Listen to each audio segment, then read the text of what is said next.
تشریف رکھیں۔ بسم اللہ الرحمن الرحیم نحمدہ ونصلی علی رسول الکریم۔ میرے دوستو، اللہ پاک کی ذات بڑی عظیم ذات ہے۔ اللہ پاک نے پوری کائنات کو اپنی قدرت سے پیدا فرمایا ہے۔ جس طرح یہ ساری کائنات پیدا ہونے میں اللہ پاک کے امر کی محتاج ہے، اسی طرح نفع نقصان دینے میں اللہ پاک کے حکم میں بندی ہوئی۔ اللہ پاک جو چاہتے ہیں، جب چاہتے ہیں، جیسے چاہتے ہیں کر دیتے ہیں۔ کرنے میں اللہ پاک کسی کے محتاج نہیں، نہ کسی کی مدد کی ضرورت ہے۔ اللہ پاک نے انسانوں اور جنوں کو دونوں جہان میں کامیاب کرنے کے لیے اپنا دین عطا فرمایا ہے۔ جو پورے کے پورے دین پر چلے گا، اللہ جل شانہ کی مدد اس کے ساتھ ہوگی۔ جو جتنا اس میں کمی کرے گا، اتنا دنیا اور آخرت کے اعتبار سے نقصان ہوگا۔ یہ دین ہماری زندگیوں میں آئے گا نبی پاک صلی اللہ علیہ وسلم والی مبارک محنت کو انہی کے طریقے پر کرنے سے۔ محنت بھی آپ صلی اللہ علیہ وسلم والی اور ٹیکہ محنت بھی آپ صلی اللہ علیہ وسلم والا۔ اب یہ محنت جو ہے آپ صلی اللہ علیہ وسلم کے آخری نبی ہونے کے طفیل ہر مسلمان جس نے کلمہ لا الہ الا اللہ محمد رسول اللہ پڑھا اس کے ذمے ہے۔ ہم تاجر زارع ملازم نہیں ہیں، نبی صلی اللہ علیہ وسلم کے امتی ہیں، اور امتی ہونے کے ناطے سے یہ محنت ہمارے ذمے ہے۔ ہم سارے اس محنت کو سیکھ رہے ہیں۔ ہمارا گھروں سے نکلنا اس مبارک محنت کو سیکھنے کے لیے۔ پہلے کسی چیز کی محنت ہوتی ہے تو پھر وہ چیز وجود میں آتی ہے۔ تو دین کی بھی محنت ہوگی تو دین زندگیوں میں آئے گا، دین زندگیوں میں ہوگا تو کامیابی ملے گی، بغیر دین کے کامیابی نہیں ہے۔ تو یہ محنت جو ہے یہ اعمال کا مجموعہ ہے، دعوت اللہ، تعلیم و تعلم، ذکر و عبادت اور خدمت، اور اسی طرح رات کے اعمال ہیں، لمبی لمبی تہجد کی رکعتیں پڑھنا، قرآن پاک پڑھ کر اللہ تعالیٰ کو سنانا، اور تنہائی میں اللہ کا ذکر کثیر کرنا، اور رو رو کے اپنے لیے اور پوری امت کے لیے دعائیں مانگنا۔ تو یہ اس محنت کے اعمال ہیں۔ تو ان اعمال میں ہم نے لگنا ہے۔ یہ اعمال تو اس محنت کی برکت سے مقام پر بھی ہوتے ہیں، لیکن وہاں یکسوئی نہیں ہوتی۔ ہر آدمی کسی کام دھندے میں لگا ہوتا ہے، وہاں سے کچھ وقت فارغ کر کے تعلیم میں بیٹھ جاتا ہے، گشت کر لیتا ہے، ملاقات ہو جاتی ہے اور مشورے میں بیٹھ جاتا ہے، لیکن یکسوئی نہیں ہوتی۔ جن شعبوں سے نکل کے آتا ہے پھر اسی میں جا کے لگ جاتا ہے، تو تسلسل نہیں رہتا اس میں۔ غلبہ جو ہے وہ دوسرے اعمال کا ہوتا ہے۔ تو اس لیے درخواست کرتے ہیں کہ کچھ وقت فارغ کر کے ایسے ماحول میں آیا جائے یہاں یہی اعمال ہوں، تاکہ ہماری طبیعت ان اعمال کے ساتھ مانوس ہو جائے، لگ جائے، جی لگ جائے اعمال کے ساتھ ہمارا۔ تو اس کے لیے یہ 4 مہینے کی درخواست کرتے ہیں کہ 3 چلے لگا لیے جائیں۔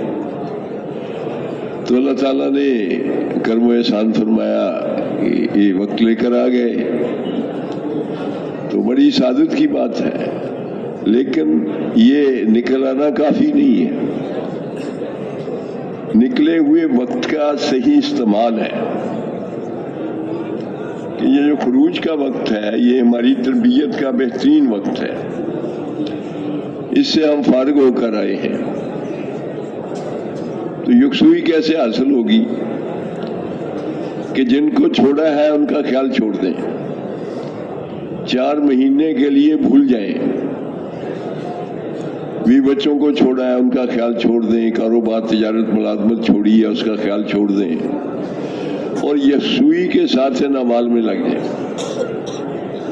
کیونکہ کوئی شخص بھی پیدائشی طور پر کسی چیز کا ماہر نہیں ہوتا، لیکن مشق کرنے کی وجہ سے پھر اس میں مہارت حاصل کر لیتا ہے۔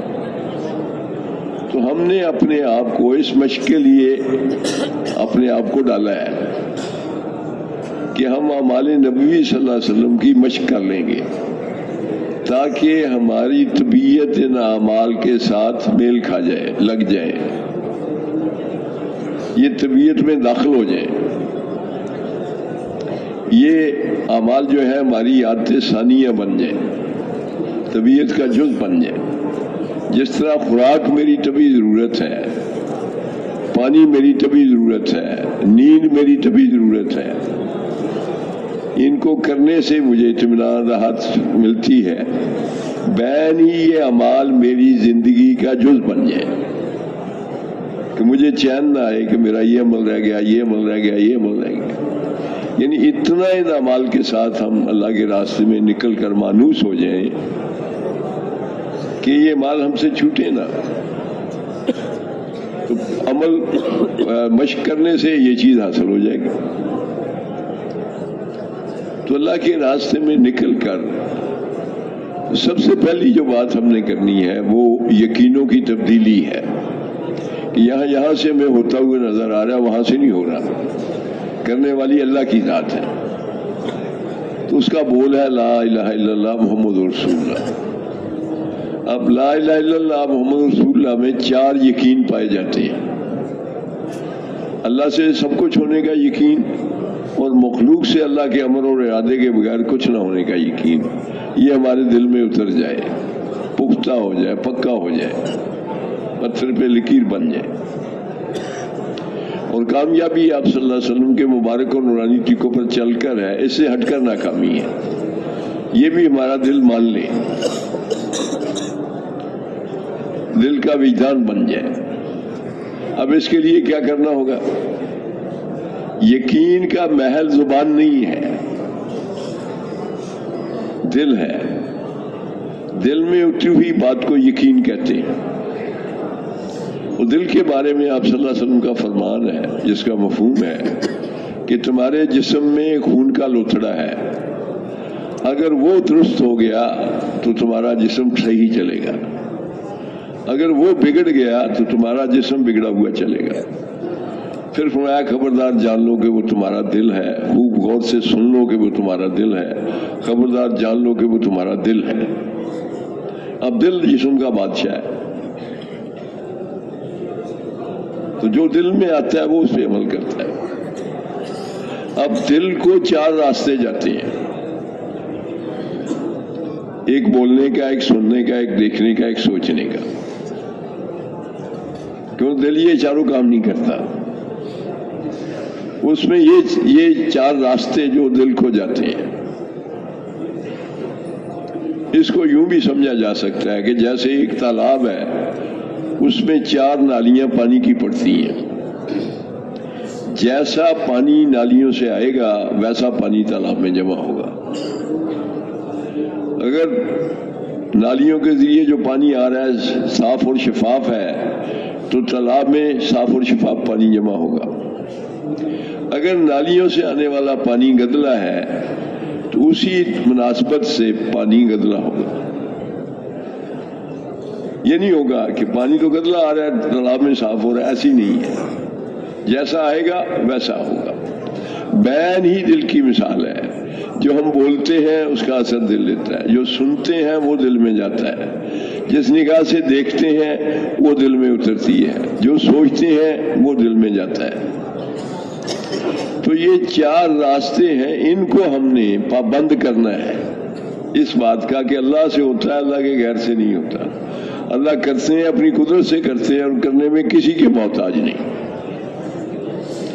اور ہر دعویٰ دلیل مانگتا ہے، ہر دعویٰ دلیل مانگتا ہے. اس کی دلیل کیا ہے کہ کائنات میں جتنی چیزیں ہمیں نظر آ رہی ہیں یا نظر نہیں آ رہی، سب کو بے نمونہ پیدا کرنے والی اللہ کی ذات ہے.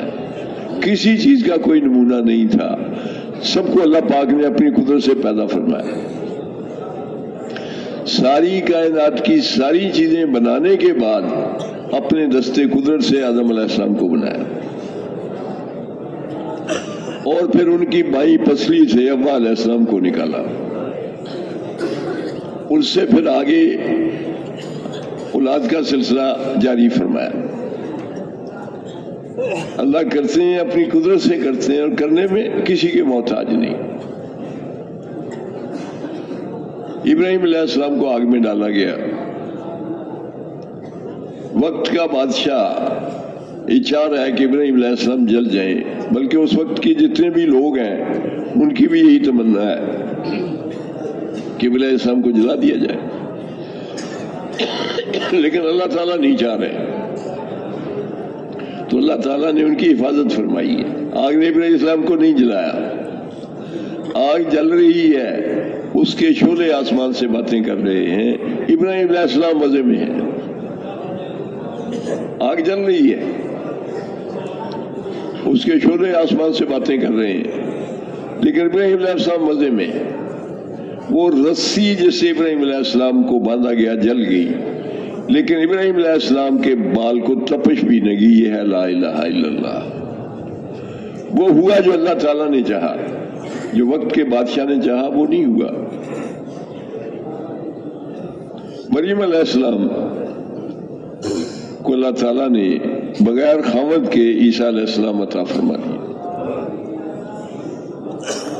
زکریا علیہ السلام کی پرورش میں تھی تو وہ حجرے میں ان کو بند کر کے چھوڑ جاتے، جب حجرہ کھولتے تو اس میں بے موسم کے پھل پڑے ہوتے۔ زکریا علیہ السلام بوڑھے ہو چکے تھے، بیوی ان کی بھائی تھی،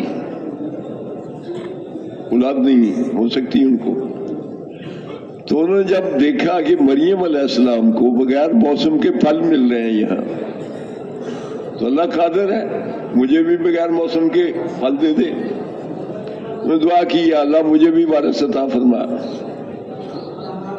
تو انہیں بتایا گیا کہ ہاں ہم آپ کو بیٹا دیں گے، یحییٰ علیہ السلام اس کا نام ہوگا، نبی ہوگا۔ اب کہاں ہوگا کیسے؟ بیوی میری بھانجا ہے، میں بوڑھا ہو چکا ہوں، تو اللہ تعالیٰ نے کہا ہم دیں گے، اللہ تعالیٰ تو ہر چیز پہ قادر ہے۔ تو انہوں نے کہا اس کی نشانی کیا ہوگی؟ اللہ تعالیٰ نے کہا 3 دن آپ بات نہیں کر سکیں گے، اشاروں سے بات کریں گے۔ تو اللہ تعالیٰ نے یحییٰ علیہ السلام عطا کر دیا۔ اصحاب کہف کو 309 سال تک سلائے رکھا، بالکل صحیح سالم، جیسے سوئے تھے ویسے ہی اٹھے، 309 سال۔ اللہ کرتے ہیں اپنی قدرت سے کرتے ہیں، اور کرنے میں کسی کے محتاج نہیں۔ اسی طرح حضرت عزیر علیہ السلام گزر رہے ہیں، گدھا ساتھ ہے، سواری کھانا ساتھ ہے۔ اب اللہ تعالیٰ دیکھا ایک بستی کو، دیکھا کہ اس کی چھتیں گر چکی ہیں، ویران ہو چکی ہے، دل میں خیال آیا یہ کیسے آباد ہوگی؟ اللہ تعالیٰ نے موت طاری کر دی۔ اس حال میں 100 سال تک رہے۔ جب اٹھائے گئے تو پوچھا کہ آپ اس حالت میں کتنا عرصہ رہے؟ انہوں نے کہا دن یا دن کا کچھ حصہ۔ تو اللہ پاک نے فرمایا کہ تم 100 سال اس حالت میں رہے ہو۔ گھانے کو دیکھو بالکل تر و تازہ، اور گدھا مر کے مٹی ہو گیا ہے۔ پھر ان کے سامنے اس میں ہڈیاں، گوشت، پھر کھال، پھر وہ کھڑا ہو گیا، آواز نکالی۔ اللہ کرتے ہیں اپنی قدرت سے کرتے ہیں، اور کرنے میں کسی کے محتاج نہیں۔ تو اپنے دل کو نشانہ بنا کر روزانہ اس کا تذکرہ کرنا، تاکہ ہمارا دل یہ مان لے کہ میری کامیابی ناکامی، تنگ دستی خوشحالی، عزت ذلت، صحت بیماری اللہ کے ہاتھ میں۔ اللہ چاہے لاٹھی کو سانپ بنا دے، اور چاہے سانپ کو لاٹھی بنا دے، وہ قادر ذات ہے۔ تو یہ بات میرا دل بھی تسلیم کر لے۔ تو روزانہ 3-4 گھنٹے ہمارے دعوت اللہ میں لگیں، اپنے دل کو نشانہ بنا کر محتاج بن کر یہ دعوت دینی ہے۔ ہماری دعوت کے 3 رخ ہیں، ہر بول دعوت نہیں ہوتا، مخلوق سے خالق کی طرف، یعنی مخلوق سے نہیں ہوتا، اللہ سے ہوتا ہے۔ اور مخلوق جو ہے اللہ کے علاوہ ساری مخلوق ہے، چیونٹی سے لے کر جبرائیل علیہ السلام تک، ذرے سے لے کر پہاڑ تک، قطرے سے لے کر سمندر تک، یہ ساری مخلوق ہے۔ اور یہ ساری مل کر اگر کسی کو نفع دینا چاہے، اللہ پاک نے فیصلہ نہ کیا ہو، نفع نہیں دے سکتے۔ اور یہ سارے مل کر اگر کسی کو نقصان دینا چاہے، اللہ تعالیٰ نے فیصلہ نہ کیا ہو، نقصان نہیں دے سکتے۔ تو مخلوق سے خالق کی طرف، مخلوق سے نہیں ہوتا، اللہ سے ہوتا ہے۔ دوسرا رخ، مال ملک چیزوں سے نہیں ہوتا، آپ صلی اللہ علیہ وسلم کے اعمال سے ہوتا ہے۔ زندگی مال کل چیزوں سے نہیں بنتی، آپ صلی اللہ علیہ وسلم کے اعمال سے بنتی ہے۔ مال سے اعمال کی طرف، اسباب سے اعمال کی طرف۔ تیسرا رخ، دنیا عارضی ہے، اس کی ہر چیز عارضی ہے، ختم ہونے والی ہے، فنا ہونے والی ہے۔ آخرت دائمی ہے، ہمیشہ رہنے والی ہے۔ جو اس رخ پہ بات کر رہا ہے وہ دعوت دے رہا ہے، یعنی مخلوق سے خالق کی طرف، مال اسباب سے اعمال کی طرف، اور دنیا سے آخرت کی طرف۔ روزانہ اپنے دل کو نشانہ بنا کر، محتاج بن کر اس کا مذاکرہ کرنا روزانہ، اور اس میں ہمارے 3-4 گھنٹے لگیں تاکہ ہماری طبیعت جو ہے اس چیز کو مان لے، تسلیم کر لے کہ میری کامیابی ناکامی، تنگ دستی خوشحالی، عزت ذلت، صحت بیماری اللہ کے ہاتھ میں۔ یعنی جب بھی کوئی ہمارے اوپر حال آئے تو ہمارا دھیان اللہ کی طرف جائے، کیونکہ جس حال میں انسان کا دھیان جدھر جاتا ہے اس کو وہ اپنا الہ سمجھتا ہے۔ پہلی چوٹ پر جدھر اس کا دھیان جاتا ہے اس کو الہ سمجھتا ہے۔ اگر بیمار ہوا، دھیان ڈاکٹر کی طرف گیا تو مسئلہ کہاں سمجھا؟ ڈاکٹر کے پاس۔ تو کیا ایمان کمزور ہے؟ دھیان کدھر جانا چاہیے؟ حال کس کی طرف سے آیا؟ اللہ کی طرف سے آیا، کیونکہ ایمانیات میں ہم اس کا اقرار کر چکے ہیں۔ آمنت باللہ و ملائکتہ و کتبہ و رسلہ والیوم الآخر والقدر خیرہ و شرہ من اللہ تعالی والبعث بعد الموت، کہ اچھی بری تقدیر کس کی طرف سے ہے؟ اللہ کی طرف سے ہے۔ اگر میرے اوپر خوشی کا حال آ رہا ہے تو کس کی طرف سے آ رہا ہے؟ اللہ کی طرف سے۔ اگر کوئی اس کے برعکس حال آ رہا ہے وہ کس کی طرف سے آ رہا ہے؟ اللہ کی طرف سے آ رہا ہے۔ تو اس کو دور کرنے والا کون ہے؟ اب یہ پہلی چوٹ پہ ہمارا دھیان اللہ کی طرف کیا تو اس کا مطلب ہم صحیح رخ پہ پڑ چکے ہیں، صحیح رخ پہ پڑ چکے ہیں۔ تو اس طرح یہ ہماری طبیعت جو ہے اس پہ آ جائے کہ میرے ہر مسئلے کا حل میرے اللہ کے پاس ہے، اور اس مسئلے کو کیسے حل کروں گا؟ اس کے لیے محمد رسول اللہ صلی اللہ علیہ وسلم کی حیات طیبہ ہے۔ آپ صلی اللہ علیہ وسلم کی حیات طیبہ ہمارے سامنے ہے۔ آپ صلی اللہ علیہ وسلم کی زندگی کا کوئی گوشہ ہماری نظروں سے اوجھل نہیں ہے۔ آپ صلی اللہ علیہ وسلم کی نجی زندگی جو ہے وہ اس کا بھی ایک ایک لمحہ ہمارے سامنے ہے، اور اللہ پاک نے آپ صلی اللہ علیہ وسلم کو پوری کائنات کے لیے نمونہ بنا دیا ہے کہ قیامت میں اس نمونے کے مطابق دیکھا جائے گا۔ جس کی زندگی اس نمونے کے مطابق ہوگی وہ کامیاب ہوگا۔ اور قرآن پاک میں اللہ پاک نے اس کا اعلان کروایا، جس کا مفہوم ہے کہ آپ ان سے کہہ دیں کہ اگر تم اللہ سے محبت کرتے ہو تو میری تابعداری کرو، اور جب تم میری تابعداری کرو گے تو اللہ تم سے محبت کرے گا، اور جب اللہ محبت کرتا ہے کسی سے اس کے گناہوں کو معاف کر دیتا ہے۔ اللہ غفور رحیم ہے۔ تو اللہ کی محبت حاصل کرنے کے لیے آپ صلی اللہ علیہ وسلم کا کامل اتباع ضروری ہے۔ اللہ تعالیٰ نے پوری کائنات کو اسباب سے جوڑا ہے، اور آپ صلی اللہ علیہ وسلم کی حیات طیبہ سبب ہے۔ جیسے آپ صلی اللہ علیہ وسلم نے نماز پڑھی ویسے ہم نماز پڑھیں گے، جیسے آپ صلی اللہ علیہ وسلم نے روزہ رکھا ویسے ہم روزہ رکھیں گے، جیسے آپ صلی اللہ علیہ وسلم نے زکوٰۃ ادا کی ویسے زکوٰۃ ادا کریں گے، جیسے آپ صلی اللہ علیہ وسلم نے حج فرمایا ویسے حج کریں گے۔ جو یقین آپ صلی اللہ علیہ وسلم نے اللہ کی ذات و صفات پہ بنایا وہ ہم یقین بنائیں گے تو ہم کامیاب ہوں گے، اس کے ہٹیں گے تو ناکام ہوں گے۔ اور یہ اتنا آسان اور سہل نسخہ ہے کہ اس سے آسان کوئی بات ہے نہیں۔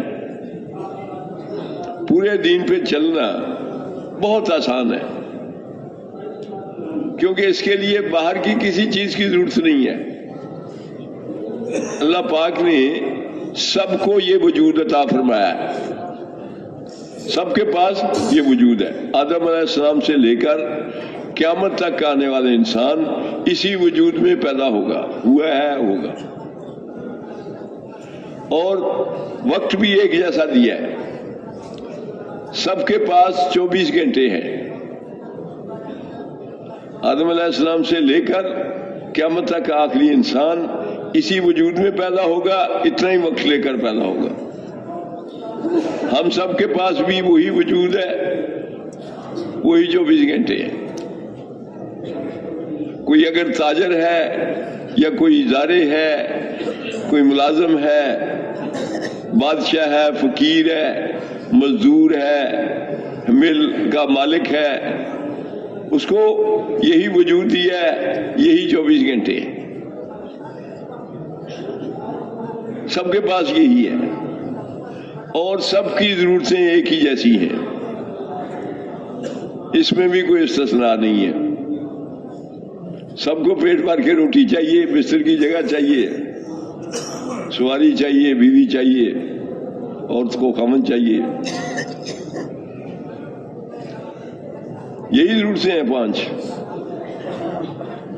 اب یہ کتنے میں پوری ہو جاتی ہیں ہم سارے جانتے ہیں،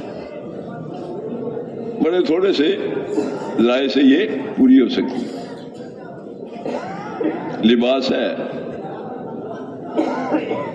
خوراک ہے، رہائش ہے، سواری ہے اور بیوی ہے۔ یہ 5 ضرورتیں ہیں انسان کی، اور سب کے ساتھ ہیں۔ یہ سب کو وجود یہی دیا ہے، سب کو 24 گھنٹے دیے ہیں، سب کی ضرورتیں ایک جیسی۔ اسی اللہ کو راضی کرنے کے لیے باہر کی کسی چیز کی ضرورت نہیں ہے۔ بادشاہ بادشاہت میں اللہ کو راضی کر سکتا ہے، فقیر فقیری میں اللہ کو راضی کر سکتا ہے، کیونکہ بادشاہ کو بھی وہی وجود دیا اللہ پاک نے، فقیر کو بھی وہی وجود دیا۔ اور احکامات کس کے لیے ہیں؟ وجود کے لیے ہیں۔ احکامات کس کے لیے ہے؟ وجود کے لیے۔ آنکھ دی اللہ پاک نے، بہت بڑی نعمت ہے، لیکن اسے ہر جگہ چاہو جو چاہو یہ نہیں دیکھ سکتے، پابندی ہے۔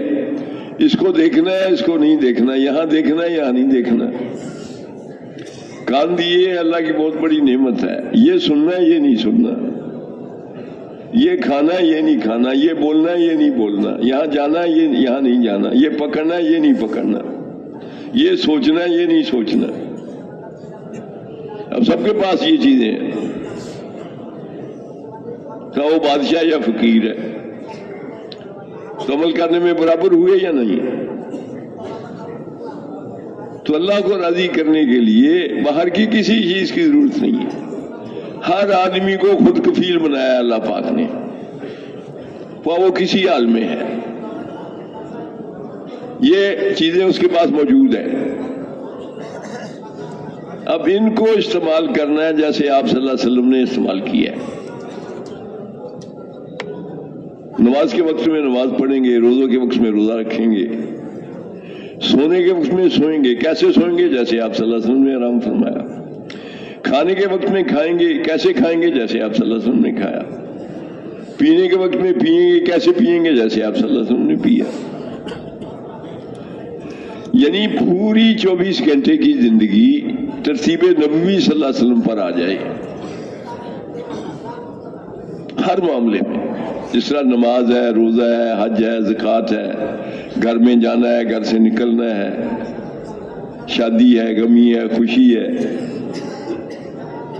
کمانا ہے، خرچ کرنا ہے، یعنی ہر معاملے میں آپ صلی اللہ علیہ وسلم کی ذات کو دیکھ کر چلنا ہے۔ یہ لا الہ الا اللہ محمد رسول اللہ کا تقاضا ہے، یہ چاہتا ہے لا الہ الا اللہ محمد رسول اللہ۔ ہم آزاد نہیں ہیں۔